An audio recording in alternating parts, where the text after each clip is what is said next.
जय हिंद दोस्तों। Dictation start होगी 5 सेकंड बाद।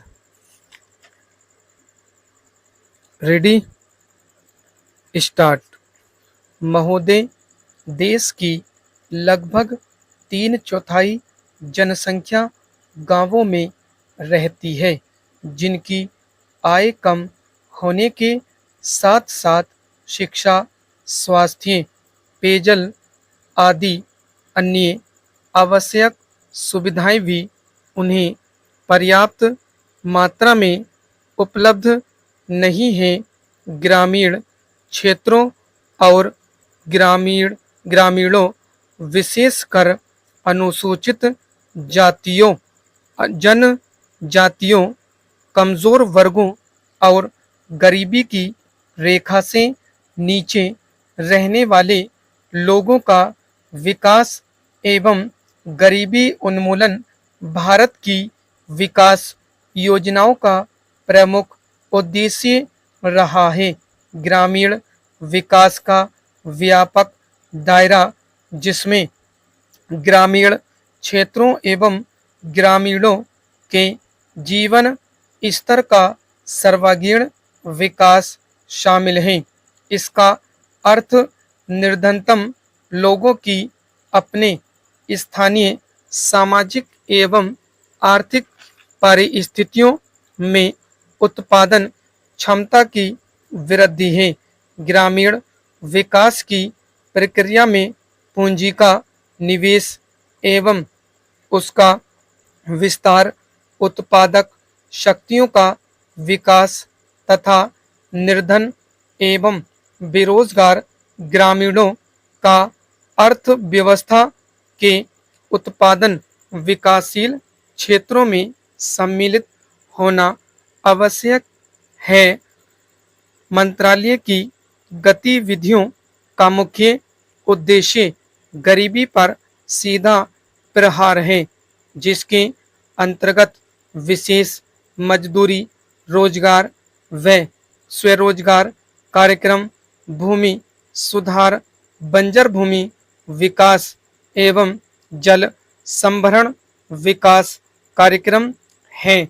इनमें स्वच्छ पेयजल की व्यवस्था, ग्रामीण स्वच्छता, कृषि विपणन, ग्रामीण आवास है तथा लोक कार्यक्रम तथा ग्रामीण प्रौद्योगिकी विकास परिषद द्वारा सहायता और राष्ट्रीय ग्रामीण विकास संस्थान एवं कृषि विपणन केंद्र के माध्यम से प्रशिक्षण की व्यवस्था शामिल है।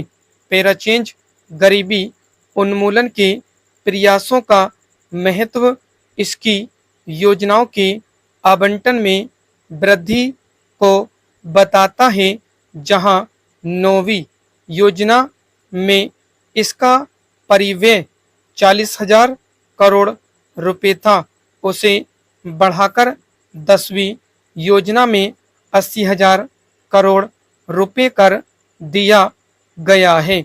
इसे बढ़े हुए परिव्यय के साथ साथ, जैसा कि पंचायती राज संस्थाओं से संबंधित महत्वपूर्ण संविधान अधिनियम 1992 में बताया गया है, लोगों की कार्यक्रमों में बेहतर भागीदारी प्राप्त होगी, जिससे निर्धन ग्रामीणों के जीवन स्तर में सुधार लाने के प्रयास को नई शिक्षा प्राप्त होगी।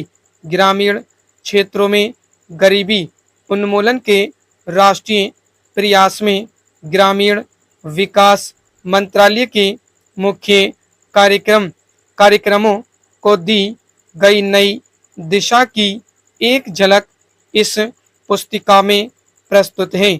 ग्रामीण गरीबों की समस्या कम ग्रामीण उत्पादकता और अल्प रोजगार व बेरोजगारी से जुड़ी है।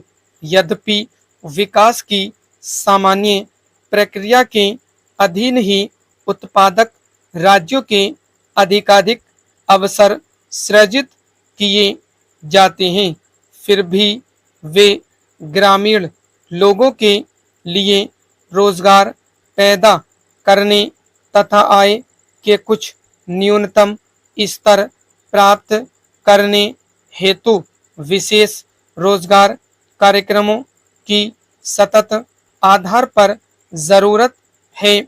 उपर्युक्त उद्देश्य को ध्यान में रखते हुए समय समय पर रोजगार सृजन की विभिन्न योजनाएं चलाई गई थीं।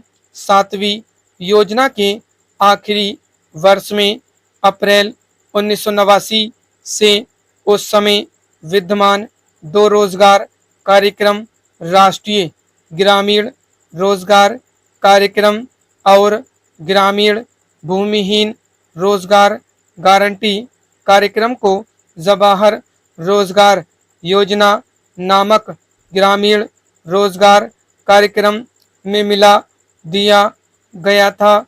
जवाहर रोजगार योजना का मुख्य उद्देश्य ग्रामीण क्षेत्रों में बेरोजगार पुरुषों तथा महिलाओं के लिए अतिरिक्त फायदेमंद रोजगार का सृजन करना है। ग्रामीण आर्थिक आधार ढांचे को सुदृढ़ बनाकर सतत आधार पर रोजगार के अवसर सृजित करना है।